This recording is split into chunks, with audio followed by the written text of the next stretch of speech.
Welcome, ladies and gentlemen. Another virtual happy hour 3.0 great moment, probably one of the best of this week. We are going to get to know more secrets and insights about Canada, the home country of Christine. So the stage is yours. Start the screen sharing and please amaze us. All right. Well, we'll see how that goes. So good afternoon, everybody. I don't know what time it is in I think it's all late evening for most of you. Do you see my screen? Yes. Yes. And if you go on presenter mode, then it's big. Exactly. Yeah. I haven't done this in a while. So for me, I'm in presenter mode. What do you guys see? Now it's perfect. All is perfect. Full screen? Yes. Sorry. I really like your presentation up front. So I played with the formatting just a little bit. I'm not an expert when it comes to PowerPoint, but I kind of like this one because it's red, but it fades off a little bit. And it shows some blue sky, which is what I think we all need a little bit of right now. Okay, so Virtual Happy Hour 3.0. Here is Canada. I am Christine Bikra. I was born in Canada. I've lived here my entire life, which is all of more than 30 years. And today's July 30th, 2020. Daniel asked me to do this probably back in June, and I resisted because quite honestly, it felt like homework, and it was, but I actually had fun doing this. So let's see how this goes. Oh. So here's my beautiful country. All of the provinces and territories shown. The population, we have a lot of northern territory in each province that is not inhabited. So the four largest provinces are Quebec, my province, Ontario, British Columbia, and Alberta. The cover page. Is somebody else seeing more than the cover page? See the cover page. Yeah. Now it's coming. Now it's coming. Perfect. Oh, you got it? Yeah. Perfect. Time delay. Okay, so this is the Canada. As I was saying, the four largest provinces are Quebec, Ontario, British Columbia, and Alberta. And the most populous are Quebec and Ontario. Again, I live in Quebec, accounting for about 86% of the entire population of the country.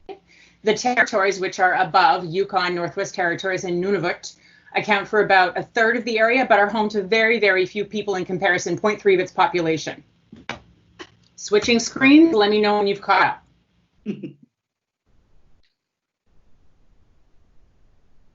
Everyone see the territories? Go ahead. Okay, so I was gonna do a very serious presentation, and there's some seriousness later on, but for now, I found different what I thought were interesting facts about each of the territories. So the Yukon is North America's earliest undisputed evidence of human activity, given the fact that they found tools and animal bones in the caves in northern Yukon that are about 20,000 years old. And it gets kind of cold up there. The lowest recorded temperature was minus 81.4 Fahrenheit, minus 63 Celsius at Snag in the Yukon in 1947. In the Northwest Territories, they don't have a great deal of sun. The winter solstice, the sun rises at 10 in the morning, sets at 3 in the afternoon. Unfortunately, the workday goes a little longer than that. In the summer solstice, it rises at 3:39 and sets at 11:39 p.m. And there are only 10 days of measurable sunshine in December. Lowest temperature there was not quite as cold as in the Yukon, minus 60 in, again, 1947. That was a really cold year. And their license plates are shaped like polar bears. In Nunavut, the city of Alert is actually the northernmost permanent settlement, I should say, in the world. The capital, Iqaluit, has the second highest tide in Canada. I learned a lot actually doing this. It gets 12 meters high, second only to that found in the Bay of Fundy, which is between two other provinces, New Brunswick and Nova Scotia, which gets to 13 meters high. It's pretty high. Now we come to the provinces, of which there are 10, starting to the west with British Columbia. And I'm not going to say this properly, but Ogopogo is a mythical monster just like the Loch Ness Monster, or Nessie, that some people call her, who supposedly lives in Lake Okanagan. The townspeople of, oh, I found a typo. The townspeople of Nanaimo apparently race their bathtubs as part of an annual tradition. I'd like to see that. In Alberta, in 1962, in Pincher Creek, they had the fastest temperature change ever recorded in my country as a result of a Chinook. A Chinook is a very bizarre thing that happens in Alberta. You can have low minus temperatures in the morning and warm temperatures in the afternoon. And it makes for the winter operation starts a lot earlier in Alberta in terms of airports. They have to be ready for snow removal and ice and de-icing pretty much in June, which is a little different from the rest of the country. So it went from minus 19 Celsius to 22 Celsius in 1 hour. In Alberta's Banff National Park, which is absolutely beautiful. If you ever come to Canada, you must visit there. It has an overpass that goes over highways made for wildlife, and they have trees and shrubs growing on them. So the overpasses are not for cars. I think there is also kind of a German community. I remember once seeing I thought I'm in Bavaria because they had all this kind of Bavarian German style balconies and houses. It's in this region, I believe. Absolutely, no doubt. There are several areas in Canada. Manitoba is another one, and I believe Ontario as well, that have quite large German communities where you will feel like you're in another country. And I didn't research which ones. However, I know that a lot of cities in Canada have sister cities, and I don't remember which one it was, but one of them actually has a sister city in China. So there's lots of fraternity throughout the world. And of course, people, Germans, why would they not want to move to Canada, especially after the war, right? We had no wall, so they came here. But there's in also, Saskatchewan, isn't there a part of Canada that's really named after German New Brunswick, Neubraunschweig? And when I traveled there were a lot of Germans there as well. I would absolutely have no doubt of it. There's also a lot of Scottish in Nova Scotia, which is where my Scottish ancestors first came in 1800. Given the fact that Nova Scotia is actually closer to Dublin, Ireland than it is to British Columbia. So it wasn't that far a trek across the sea. Saskatchewan, which is a hard thing to learn to say as a child, kind of like Massachusetts, produces over 54% of the wheat grown in Canada. It is full on in the prairies. They say you can watch your dog run away for 3 days in the prairies. There are more roads, I thought this was kind of cool, in Saskatchewan than any other Canadian province, with about 26,000 kilometers traveling the length and breadth. The total road service totaling 160,000 kilometers is enough to go around the equator 4 times.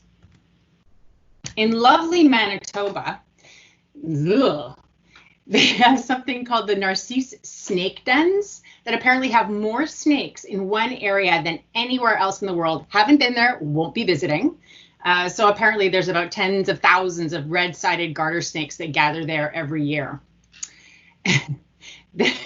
I hope people don't have to use this, but apparently, in India. That is not a good marketing. Sorry. I can't hear you. What did you say? Marketing on that? I don't know. I'll have to look into that. Apparently, residents in Churchill do favors for each other by leaving their cars unlocked to offer an escape for people who might run into polar bears. In Ontario, which is the province to my west, there's a street called Yonge Street. It's the longest street in the world at almost 2,000 kilometers long. And when you get stuck in traffic after a baseball or football or a hockey game, boy, you realize it's long. Ontario has more than 250,000 lakes containing about 1/5 of the world's fresh water and over 100,000 kilometers of rivers. So if you're a fanatic of any kind of river activity, kayaking, canoeing, anything like that, Ontario is a great place to visit. There are some really, really beautiful beaches there as well. Clean, That's a very nice thing now, because we have Mladenka in the call, and she was also talking about the lake and a fall. So now I'm very interested to see the debate about it later on. No, go on. It's good. Absolutely. Debate is great. Quebec City. We can, but I'm losing. I have only one big lake nearby and a bunch of small ones. And I'm afraid to compare the area of those lakes because they might look like, water drop comparing to yours. Like bathtubs. That's okay. We will celebrate each other's water. That's all. In Quebec, which is my province, there's so much to say about Quebec, but one of the most beautiful parts of Quebec is Old Quebec City, or Vieux Quebec. And it's something that children who live in the area, my daughter included, they always go and visit Quebec City because it's really like you're back in the 1700s. There are wooden buildings, stone buildings, cobblestone.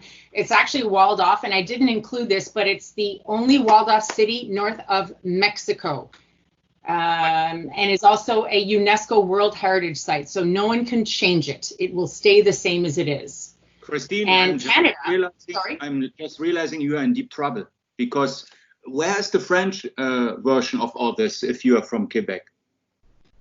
In Quebec, we do have two official languages. I am conversing in English right now, as is I am conversing with the aviation community. And if you look at the technical manuals, you will see that they are all in English in order for the entire world to understand each other correctly. I just want to avoid that there are any complaints from French-speaking Quebecois and so on.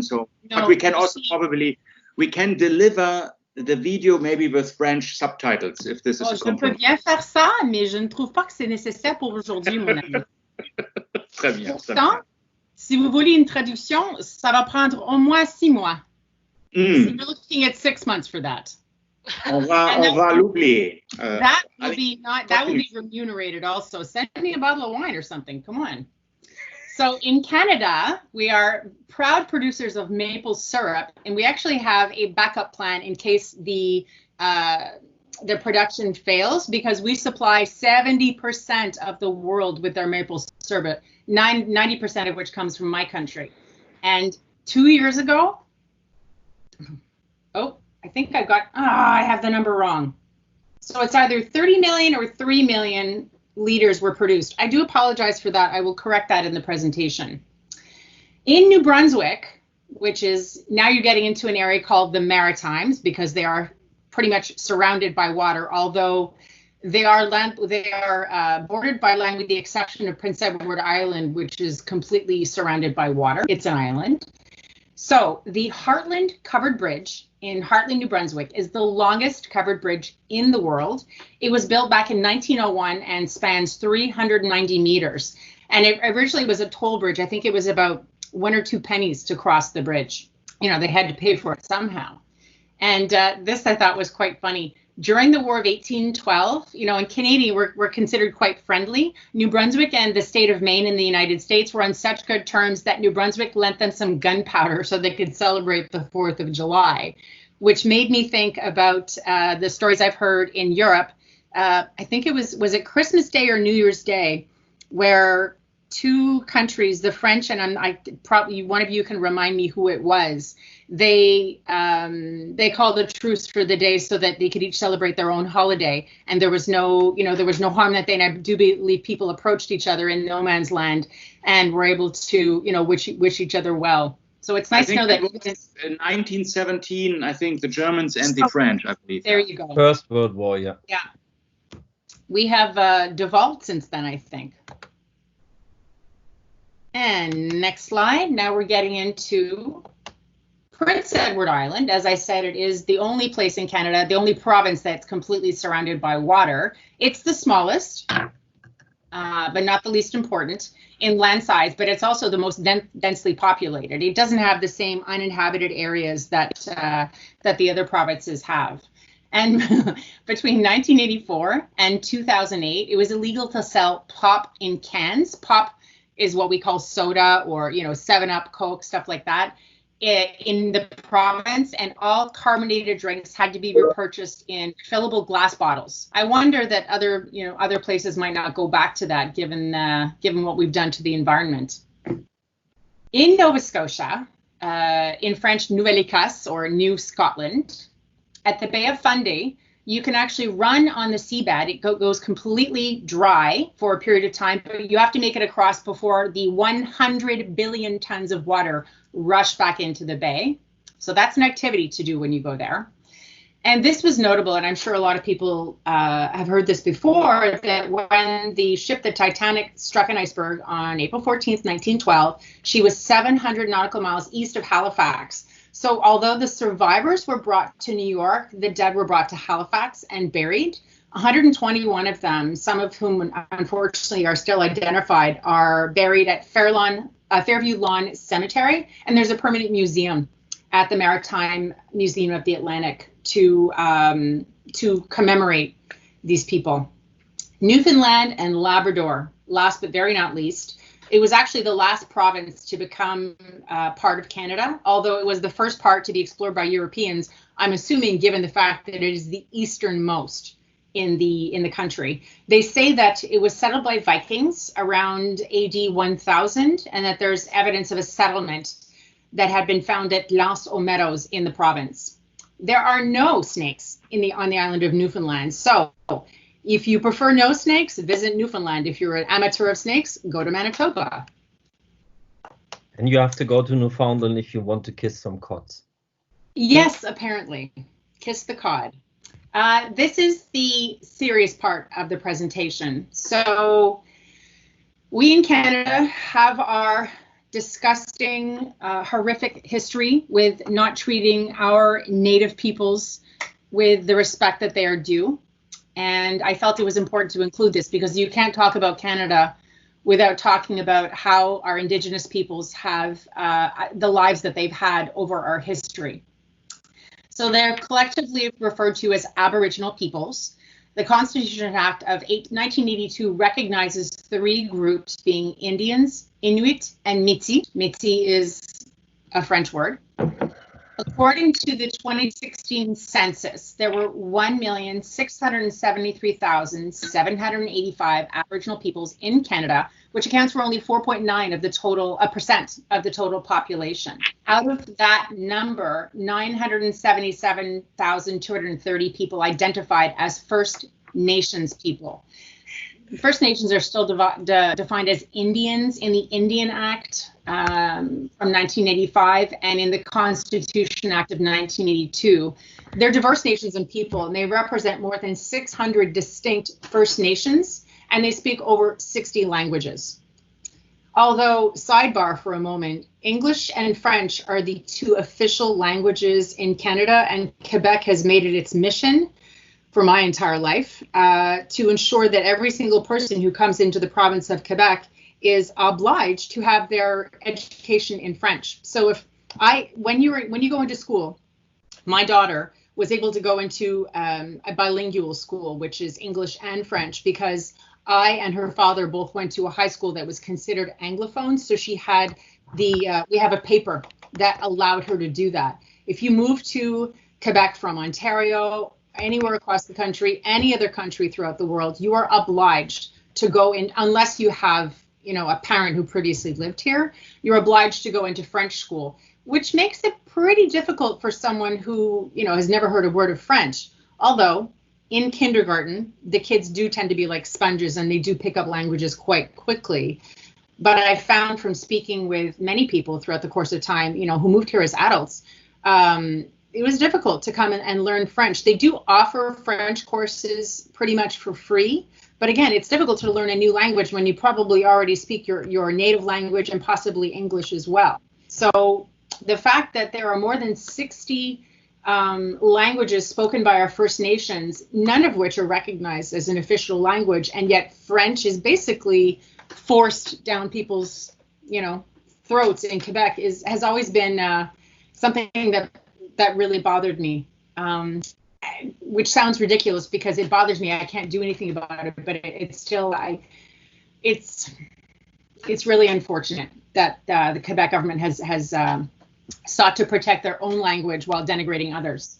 So the Métis constitute a distinct Aboriginal nation, numbering almost 600,000 in the census of 2016, many of whom live in cities. The Inuit represent people who have occupied Inuit Nunangat, I'm not pronouncing that correctly, I know, in the north, numbering around 65,000.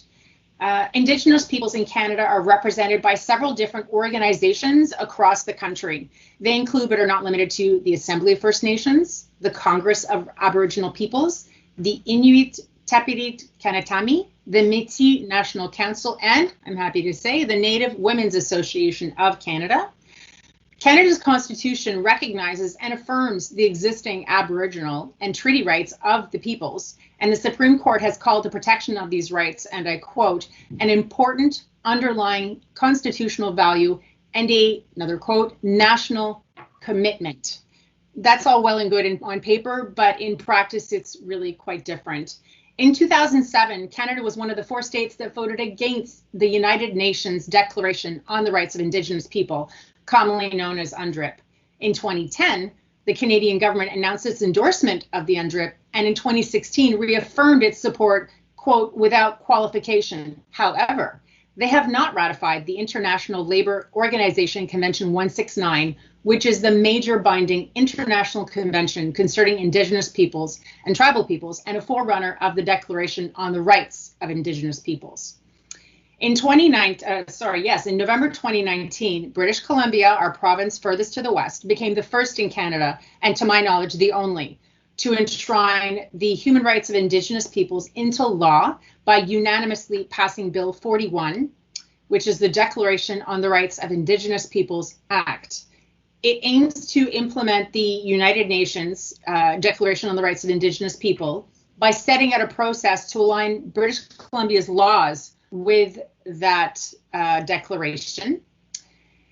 DRIPA was developed in partnership with provincial Indigenous representatives organizations, including the Assembly of First Nations, the First Nations Summit, and the Union of BC Indian Chiefs. It requires that there be a co-development of an action plan to achieve provincial alignment with the UNDRIP over time, with transparency and accountability. It also allows for the flexibility for the province of British Columbia to enter in agreements with a broader range of Indigenous governments. So it allows them to go further than it already is stated in the regulation, in the declaration. It's far-reaching, and I don't know how far that they've gotten to actually covering all of these policy areas, including children and families, fisheries and aquaculture, agriculture and ranching, forestry, environmental assessment, mining, and more. Federally, the government was unable to pass Bill C-262, which is a private member's bill, sought to ensure, and I quote, that the loans of Canada are in harmony with the UNDRIP. Though passing in the House of Commons in May 2018, it died in Senate when the Parliament rose for an election in June 2019.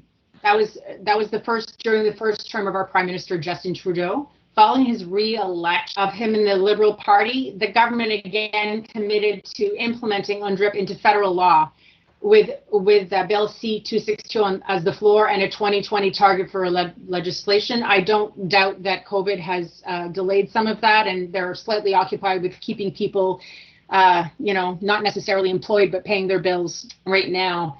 And unfortunately, Indigenous peoples have always been the ones to be swept under the carpet when it came to, supposed more important things coming, because again, they don't represent a huge population of Canada, but that shouldn't make any difference.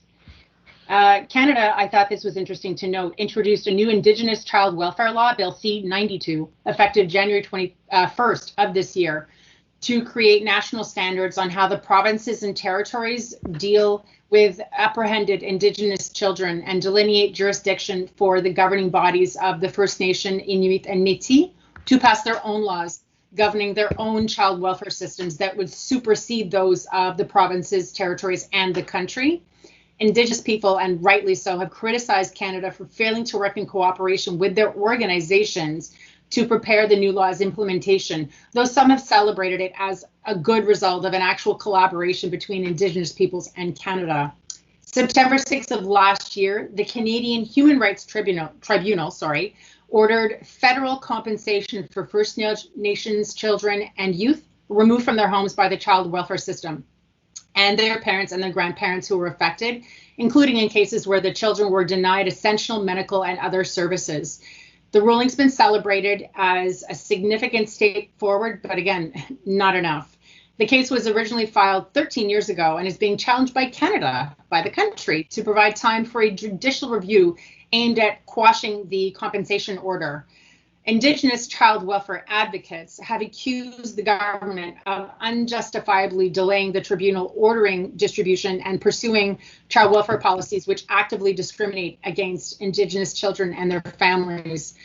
Something I didn't include in writing, but is definitely part of our history, is we had something called residential schools, which started in the early 1900s to my recollection. And what happened was the white people went and took children, Indigenous children, from their families and put them in orphanages and actually forcefully adopted some of them out to white families.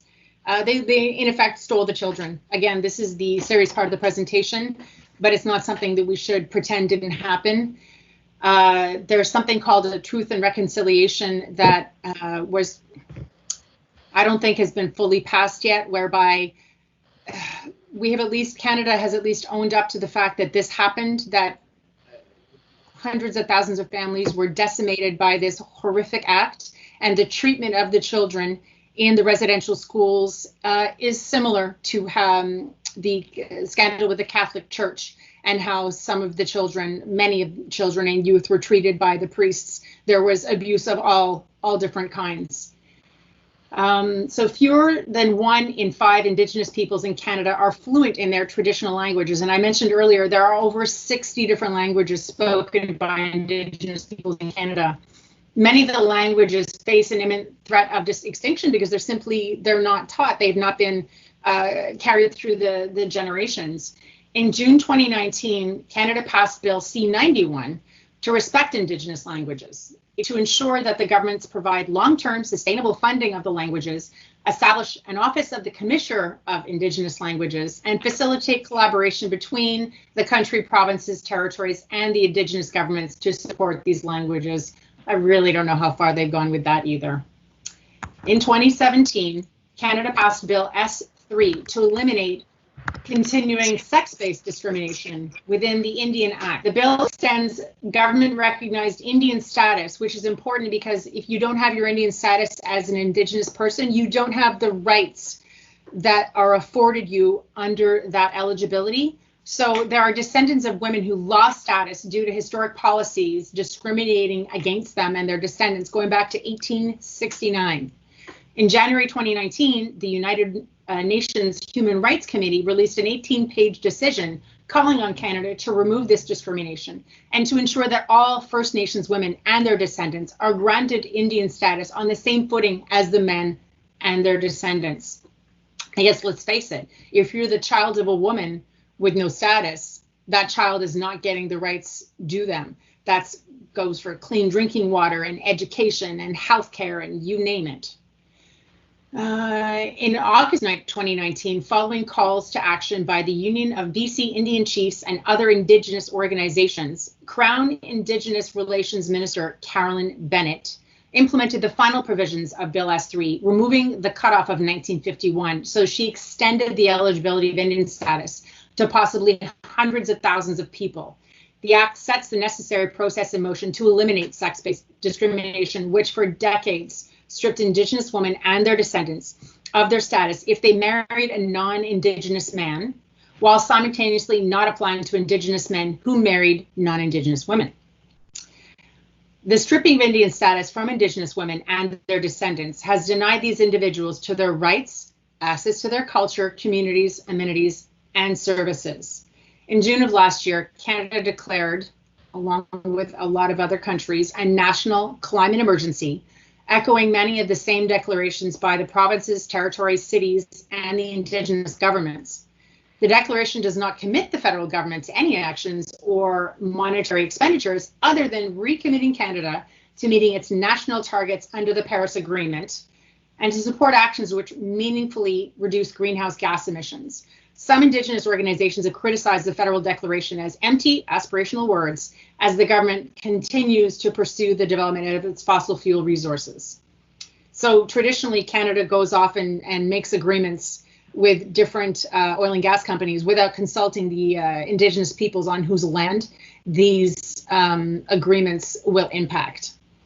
The source, I wanted to note this, is the International Workgroup for Indigenous Affairs, which is a global human rights organization dedicated to promoting, protecting, and defending Indigenous peoples' rights around the world. Getting away from the serious part, some of the facts about Canada. Canada has the longest coastline of any country in the world at 150,600 miles. Its population density is 8.6 people per square mile, making us the 9th most sparsely populated nation in the world. We officially got our own flag in 1965, almost 100 years after becoming a country in 1867. It's a little weird.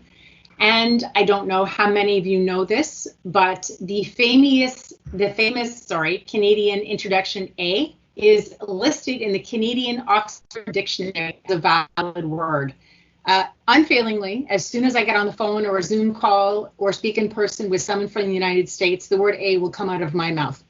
Basically, if you're asked a question, it's yeah, A, or what? How you doing today, A? It's really something we don't even notice that we're doing, but so popular that it's in the dictionary. It's true. It's true. And apparently we say the word about strangely. Canada's official language is maybe, yeah. Sorry to stop you. I will just share something else interesting in Montenegro, because this is almost the shortest word in any language that I saw. But we actually have a shorter one, which is E. So like E, or it's I in English as it is spelled. And in Montenegrin, that means kind of ordering way to tell somebody to start eating. So, if you come to guests, if you come and be somebody guests and your host is not happy to see you not eating all the food they prepared, you may get that E, in ordering style to tell you that you need to eat. And that's usually the shortest word, definitely. Wow, I love that. But this one is really interesting, and I'm glad to see something else quite similar listed in the dictionary. It's an affirmation. I'm trying, eh? Basically, I'm trying over here. So our official languages may be French and English, but apparently our geese have their own language. Scientists believe that they have as many as 13 calls for everything from greetings and warnings to happiness. And something that Canada, Mexico, India, Russia, and Israel have in common is our banknotes all have Braille-like markings for the blind. Canadians have made, I'm proud to say, many important inventions, including, and this is not an exhaustive list, the discovery of how insulin can treat diabetes, the first wheelchair-accessible bus, the electric wheelchair, the odometer, the electron microscope, standard time, the walkie-talkie, the rotary snowplow. I think that was by default. We have so much bloody snow in Canada. The paint roller, the snowmobile, the foghorn, the first plastic garbage bag for commercial use. So it was created by one person, but bought by Union Carbide and then branded immediately as Glad garbage bag. What else? Trivial Pursuit, the game, the egg carton, the electric cooking range, peanut butter, which was first conceived as an option for people who couldn't chew. Back in the day before there was dental care, people would lose their teeth earlier. So peanut paste was easier to chew than real food. Macintosh apples, green currency ink, which, Macintosh is coming from Canada, not from USA. Correct. No, Apple is from USA. I see. Yeah. The fellow who created the breed is called Macintosh. Yeah. Also, green currency ink, which is not used by us, but used to the south in the United States. The IMAX film system, the instant replay, and the electric organ. And so a particular note for our group, a fellow named John Michael Lyons in New Brunswick, the province of New Brunswick, changed travel when he invented the first bag tag in 1882. Listing the point of departure, the destination, and the owner. COVID-19. how is it affecting us? So these numbers are dated yesterday. I get an update 3 days a week. The outbreak in Canada, 115,246 cases, 100,308 of which had recovered. Over 8,000, almost 9,000 have passed away. I am not happy to confirm that my province of Quebec is the epicenter of COVID-19 in Canada, with 59,000 plus cases, of which 50,886 have recovered and almost 6,000 have passed away. The next province with the most cases, and again, we are the biggest and the most populous provinces, so I guess it stands to reason, however, is Ontario, with quite a fewer number of cases, almost 39,000, almost 35,000 recovered, and almost 2,800 deceased.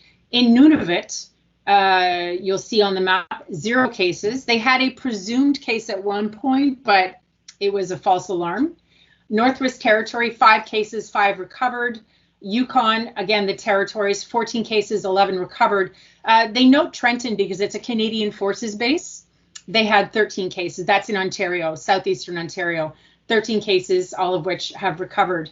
So the numbers are not great. In Quebec, we've pretty much opened. Only physically distance 1 meter, because in Germany it's 1.50 meters. Somewhere else is 2 meters. Maybe you're too close to each other. No, so really, and I've heard it go back and forth, and I have to be honest, I have stopped listening to the press conferences, although I did listen to our chief public health officer, I think her title is Dr. Tam, yesterday, and she just reiterated the same thing she always does, which is, steady goes the course, basically. Initially, she wasn't promoting face masks. She was saying, stay away, social distancing, stay away from each other, wash your hands, but realizing that Quebec, which just flat out said, we don't have to proclaim our plans of reopening to the government, to the Canadian government, and they went ahead and reopened everything, including the bars, and they've pretty much, in some areas, had to start closing them down again. In bars, you're allowed to drink, but you're not allowed to dance. You're not allowed to get up from your table. In restaurants, you have to wear your mask. You wear your mask into the restaurant. You're seated at your table. While you're eating, and then you can remove your mask at your table. Of course, while you're eating, have it removed. Drinking. If you get up to use the washroom or get up to pay, the mask is back on and out you go. There are fines for not wearing them. There are fines actually for the establishment in which you find yourself for people who are found not wearing them. So that promotes the establishment to promote the wearing of the masks. And there have been a couple of absolutely ridiculous videos I've seen on Facebook of people when the mask law first came into effect about 2 weeks ago, I think.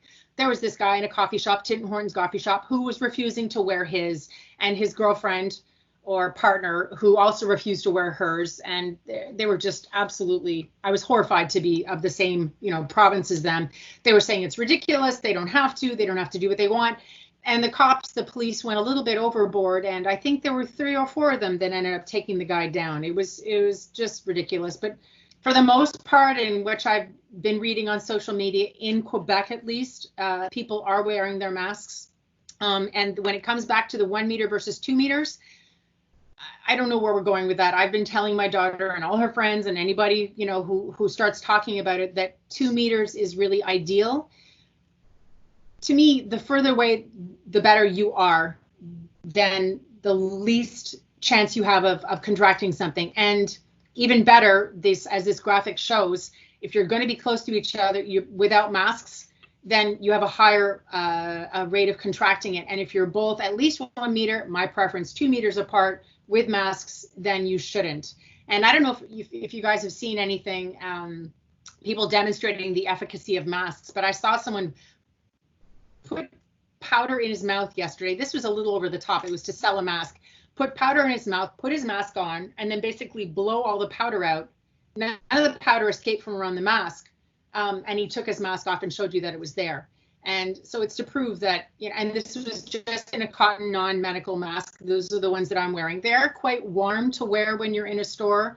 So if my daughter and I are in a large store, like we have Walmart in Canada and the United States, a large store with many, many sections, and we're, well more than 2 meters away, we might take our mask off one side just to have a little bit of easy breathing. And I'm by no means advocating doing that, but it does get a little warm. But again, you have to mitigate your risk. I mean, again, going back to the aviation industry, what do? We mitigate our risk. We make sure that if we're going to do something, we know that we have the likelihood of XYZ happening. So that's basically it for my presentation. But that's confirming that the virtual happy hour is the safest way of meeting people, being very closely with each other, and not being at risk of getting any infections. Correct. Christine, I'm amazed. You put a lot of effort into it, and I'm really surprised also which topics you have touched. So I think that made this Canada presentation again very unique compared to the other one. Daniel, you're very, very kind. And I have to say, as much as I was kvetching about doing it, because I'm not the best at PowerPoint presentations, I did take a lot of notes over the past month and a half watching other presentations, and wanted to do something different, not overly serious, but give a little flavor of, I don't know. So I hope that how do you feel? you all Because learned I know something. initially you were very nervous. So how do you feel now? I'm always nervous when I'm going to speak in front of people, because I don't want to come off sounding, foolish. But as I wrote to Ruth earlier in a post today, I'm thankful for people like you, Daniel, who pushed me out of my comfort zone, screaming and clawing, but you pushed me out nonetheless. And I end up doing something that I, in a million years, never thought I would do. I've never even done in school a presentation on Canada.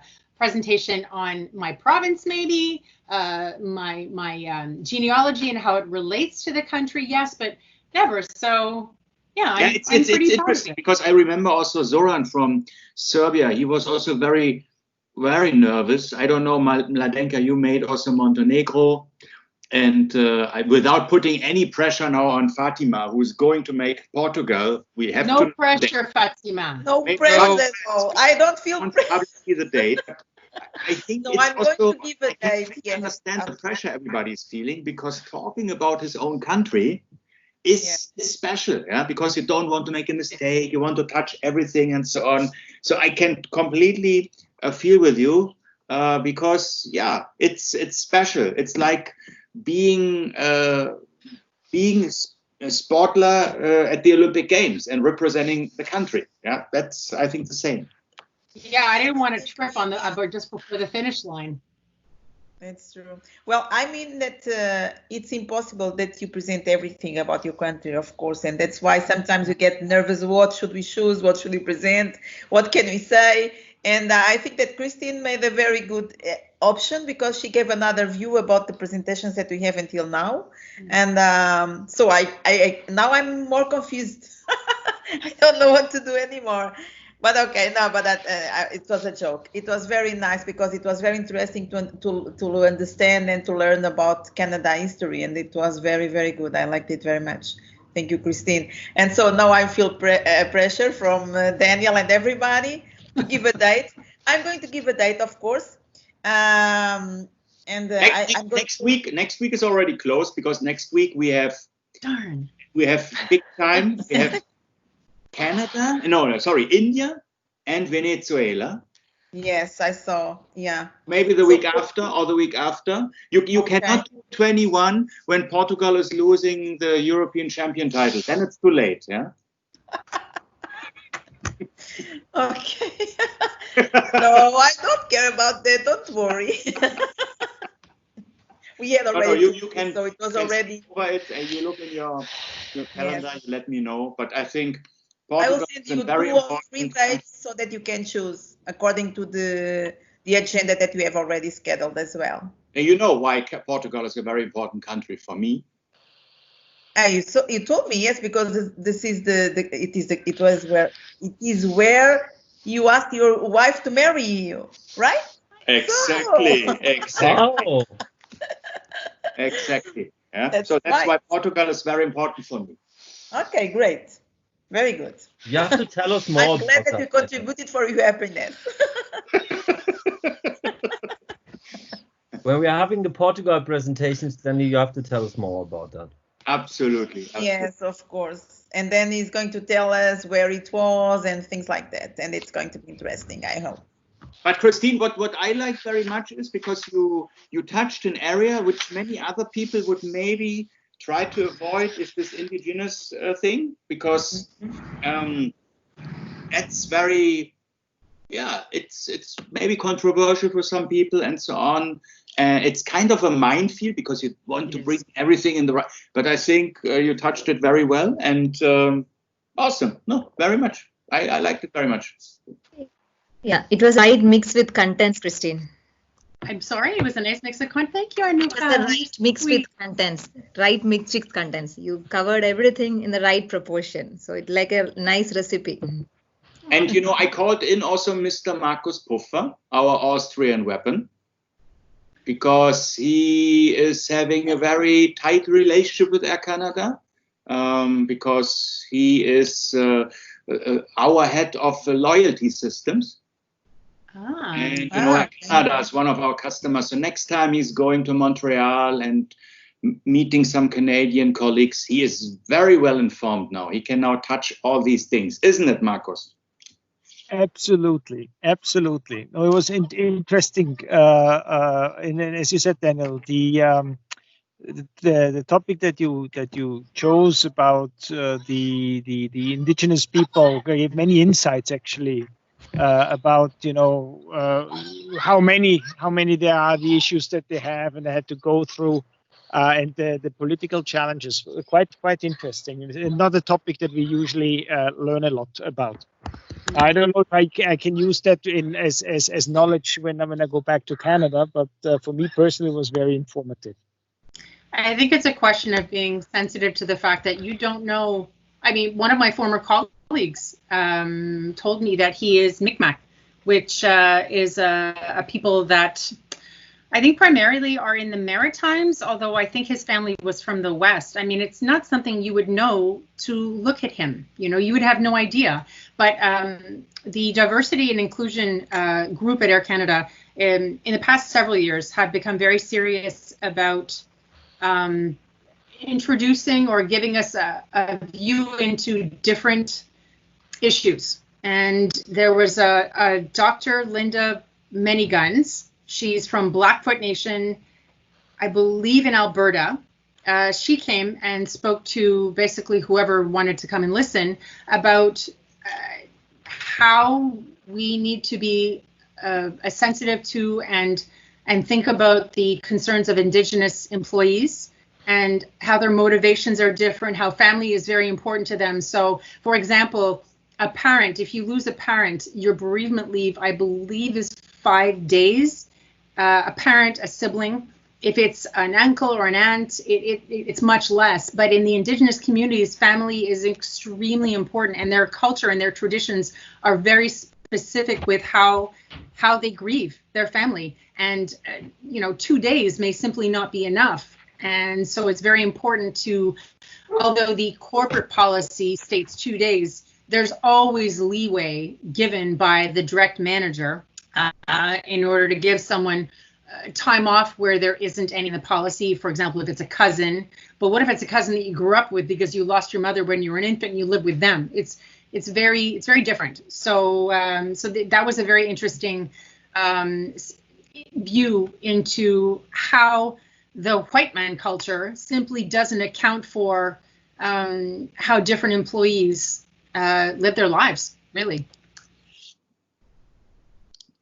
No, I think it's an interesting point, and I think I personally experienced that in a different fashion. We're not with indigenous people, but if you go across cultures, right? And if you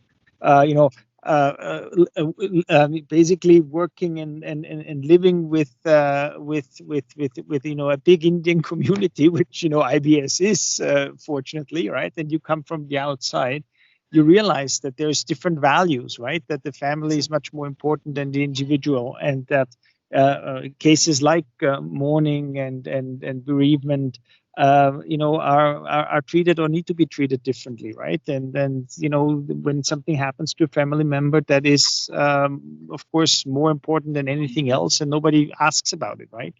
Yeah. And it's handled totally differently, and I think that makes our job so valuable, right? By learning about these differences and appreciating them. I think that's the key, right? 100%.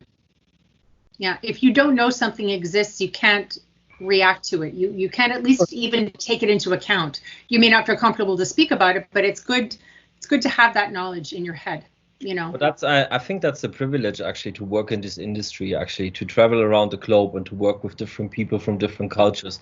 You learn from that. And you also need to learn how to cope with it, because, negotiations in Japan is something totally different than negotiations in Sao Paulo, for example. And you really need to adapt to it. Otherwise, I mean, us Germans anyway are accounted a bit dumb when it gets to this, but we had to learn from it. It's funny, but you reminded me that there's something I meant to include, but I didn't. In Quebec, we're, I guess, considered a bit European in the sense that our traditional greeting is 2 kisses either side of the cheek. Obviously, there's none of that right now. There's not even, I think maybe we're doing elbow bumps at this point, but we're very much, a double kiss or a hug or very warm when we greet friends and family, and even people you just have met, you might do a double kiss to. Nope, that's gone. So people who were never comfortable with it must be very happy right now that people just have to physically keep their distance. Well, I wanted to add something, because I have personal ancestors in Newfoundland. My grandfather's from Newfoundland, and he came over into Europe in the Second World War. He was still a British citizen, actually, and he fought the Germans, actually, in the Second World War. And when I was the first time in Newfoundland, I was 18, and I was sitting in the lounge drinking beer, and all the family was suddenly really annoyed, because it's, of course, 21. And then we went out in the evening, and they didn't lock the door, for example. I asked them, why don't you lock your doors? This wasn't corner proven. They said, why do we have to? It's amazing. In some areas in Canada, it's a totally different life than we live here in Europe. Yeah, I mean, even in Quebec, where I live, and in Ontario, I think there are still people who just don't lock their doors, don't lock their front doors, their back doors. I mean, I once I had a dog, and I went to sleep, and he'd gone senile, and he wanted to go out literally every 5 minutes. It was 3 a.m. I left the back door open, and I went to sleep, and I took the risk that, my house would still be standing in the morning. I don't live in a very dangerous part of town. However, and it's not something we should do all the time, right? But yeah, definitely. When I was growing up, my grandfather never locked his car door in Ontario, didn't lock the house. That was just, he grew up in a small town in Thunder Bay, which is in the very far north in Ontario. You just didn't do that, What, by the way, I was missing that you were not talking about hockey at all, because hockey is such a big game in Canada. Well, it is, but I don't think I wrote that. Oh my gosh, I didn't put it in the inventions. Yeah. The game of basketball, just so you all know that. No hockey, and you were not mentioning that we were beating you, I think, 2 years ago. Never. We were beating Canada. Well, that never happened. Daniel, no, I'm sorry, that never happened. You must be mistaken, my dear. No, I will find this YouTube video, because I cannot believe, but it was, and we were standing in the final against Russia, and I think it was just 30 seconds winning the title, and then Russia, bam, made 2 goals, and then we were lost. So, yeah. No, again, there was, as I think Mladenka or Fatima said, there's so much I could have spoken about. We have so many different sports. I mean, never mind hockey. There's something called broomball, which, if you've never seen, is the weirdest looking thing. They take literally like a broom, a skinny broom, and they have to toss rocks. They call them rocks, to hit another rock and knock it out of a circle. I've never understood it. It's much more fun to play than it is to watch, but we have all kinds of sports in Canada. Involve ice, others that don't involve ice. Oh, Mr. Contento is there. He was. Yeah, hello, Mark. Hello, Mr. Mr. Contento. Contento was here all the time. I was just on mute and cooking. without the camera. Indeed, Right on. cooking. Speaking of different VHHs, I would very much like to be a fly on the wall for, was it 7.0 or 8.0 with the young folk? 7. That's 7. Yeah. 7. I just put the videos into the chat notes. So also I think that's something where I'm always very grateful to have Marco as colleague, because as you know, I'm always calling him, but also Christian, depending who is wake up and so on. Christian is very night active. Marco is very much cooking and so on. So the probability to reach Marco is way higher than Christian, but it's even. Yeah? So I called Marco at 8 o'clock, and he is in the morning. He's a grumpy cat. Yeah. Marco, it's like this. You're a grumpy cat, yeah. And so we were talking like 1 hour this. and so on. At the end of this 1 hour, he had a great idea. Said, "Well, we old git, we only meet with other old git. Why we are not meeting with young people?"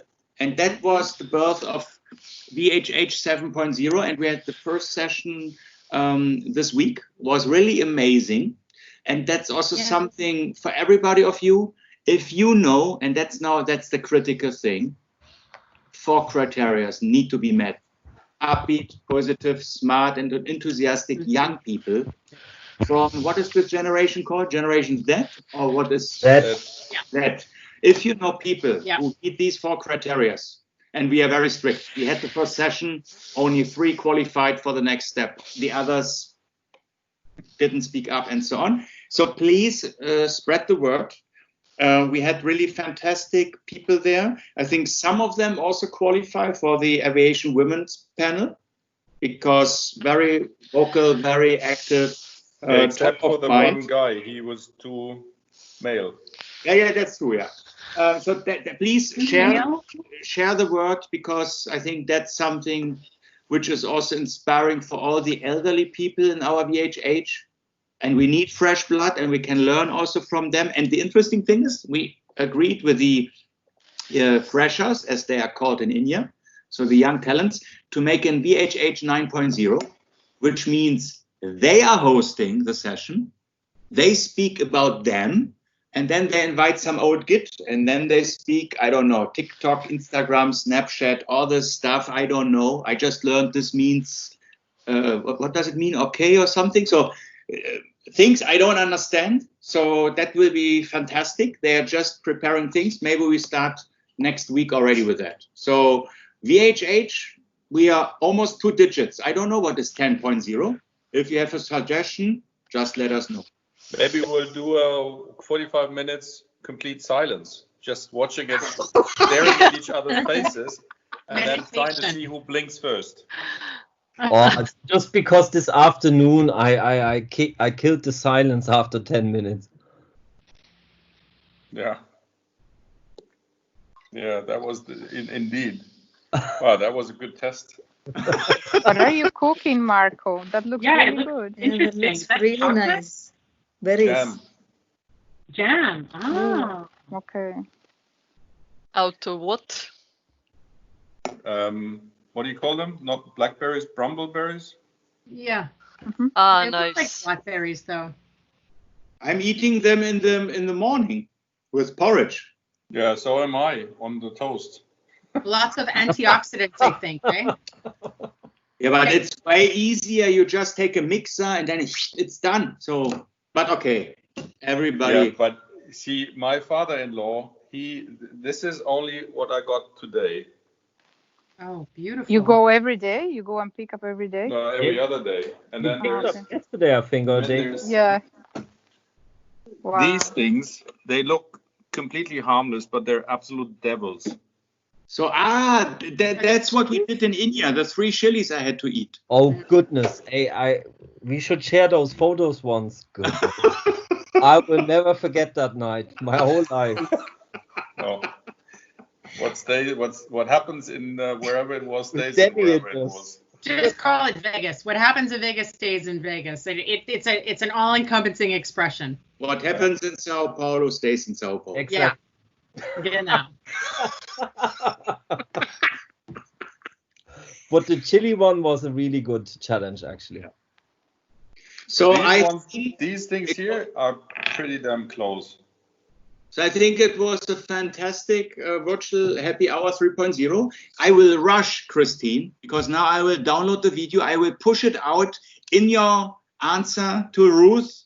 And then I hope you get famous and everybody will want to know more about Canada and so on. And no, fantastic job. And I hope you feel much more relaxed than I would say maybe 70, 80 minutes ago. Absolutely. Very good. Was a ball. No, she's going to have a drink. I don't know what time is there. No, not yet. It's 2:17. Hey, honey, I'm not working. I can drink whatever I want. So Fatima, I'm going to hear from you because we are all keen to know about Portugal. Of course. I will send you the 2 dates and then you decide. And we have been Actually, Fatima, my daughter's one of her best friends, mother's family lives in Portugal, and they were supposed to go this year. Yes. My daughter was supposed to go with them. Obviously, they're not. So next year they're graduating high school. So that's going to be her first. Yeah, exactly. That's going to be her first trip overseas. And they're supposed to be going to Portugal. So I too would love to learn things because I will fly with them, given the fact I've never been to Portugal either. Okay, good. So if you come here, let's visit and give a call. And of course, I'm going to give you all the information that you need. And then if you don't have all the information, then I'll send you again anything you need for that trip. And I hope it happens because it's a good, let's say, information that we know that we can travel again and meet again. And that's the most important thing, I guess. Because this year... You know, Christine, Fatima quarantine right now? The very first time. Guess where it was, where we met the very first time, Fatima and me. Ah, yes, in Montreal, in Canada. Yeah. 2017. What happens in Montreal? 2017 was the IATA SFO conference. I was a panelist. Fatima was there. Yes. So, yes, Portugal, Montreal, Quebec, IBS, Adopt. So a lot of coincidence. We had a lot in common already, yes. My brother lives in Montreal. Yeah, oh. My goodness. Everything It's a great happens city. in Montreal. It's a beautiful city. Yes. Fatima, does Portugal have a quarantine right now? Not quarantine. We had some, let's say, we had in Lisbon because now the epicenter is in Lisbon right now. But it's already lowering the number of people infected. So we are finishing the quarantine now. I mean, for the rest of the country, there is no quarantine, only in the region of Lisbon, because we had, I don't know if it was because of the public transportation that people started to get more infected. But now it's lowering a lot. So we had 2 weeks ago, we had 400 people infected every day. Now it's 170. It was a lot. Yes, that's why they had to put in quarantine only the city of Lisbon. That's why we had this situation with the English that were not coming to Portugal. They need to do quarantine. But apparently the situation is only bad in the region of Lisbon. The rest of the country has no infectees at all. So they should not do that for the whole country. But I mean, that's politics, and no, you can't do that. And people need, of course, to make their politicize a virus. Yeah, it's very bad. It's true. We have to be careful. That's for sure. Yeah. Because 100%. Yeah, and especially in summer. I mean, today we saw in Algarve, it's the south of Portugal, where we have all the tourism and everything. We saw lots of young people getting together, and the police had to get there and call them and stop the parties, and then they moved from there to another party and to go against there. So this is going to happen during summer, that's for sure, because it's impossible to control. It is, and people have been cooped up for so long that once you give them a little bit of freedom, they're like teenagers running out of the house on summer vacation, right? Exactly. Exactly. Changing topics a little bit, I was reading something yesterday about how a Delta flight did an air turn back, which is incredibly expensive, to deal with 2 passengers who wouldn't wear their masks.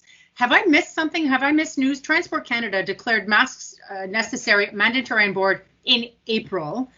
Has the FAA done anything about masks, or is it being left up to the air operators? I believe it's the airlines who decide to do that. But I'm reading more and more that all these airlines are now also enforcing that. Yeah. So I think United, American, Delta, I think also JetBlue. But I assume turning back an aircraft has also something to do with an unruly passenger. So there must have been a row or something. But Well, I think there was a row created because the people would not wear their masks. They refused to put them on. So it was a flight between, it wasn't far. It was between like Atlanta and Detroit or something like that. So they had to do an air turnback, but that's still really expensive, you know? And I'm thinking, why is the FAA not backing up the operators? Has the EASA done anything in Europe? No. Why not? No. What is going on? What are the regulators I'm curious. What are the regulators waiting for? It's insane. That's a good question. So I think, there is maybe no answer on that. Maybe in one of the next presentation of Virtual Happy Hour 20.0, we let these bodies present how they went through COVID-19, and then they will present some statistics and facts and so on. And yeah. Still too much to learn and to do. Yeah, absolutely. No, we have to learn to coexist with it, and because we have to move forward, right? Yeah, that's right. I mean, I would be clear. I would put these passengers on a blacklist and then communicate between carriers. Oh, 100%. Air Canada has a disruptive passenger list. You know, there are people who deal with that, and theoretically, put them on the list, make sure that it gets addressed if they do try to book. Again, speak to them, and if they say yes, I'll wear my mask, you monitor it like you would with every other passenger.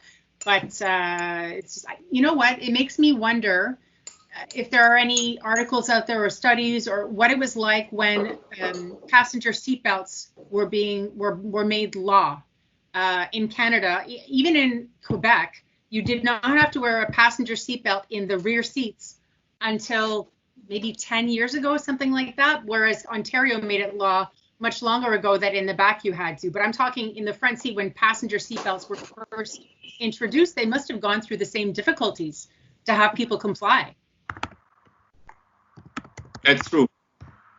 But, I think I have too much time on my hands to think about this. There are even some US senators who are not wearing masks on board an aircraft. So if the role model, if the politicians are not doing it, it's difficult. It takes all kinds, doesn't it? Yeah. So I wish everybody a nice and relaxed evening. I'm looking forward to having you soon with us again. It was amazing. I'm energetic. My wife has to stand all this energy now. Hopefully, when we have a glass of wine. Sorry, Carola. Playing too much. Drink whiskey, Daniel. What? Have a whiskey. No, I have to really admit, these virtual happy hour, all these conversations, so many learnings, so many great talks. I think all this wouldn't be possible if we would not be in this situation. So that's the silver lining of all that.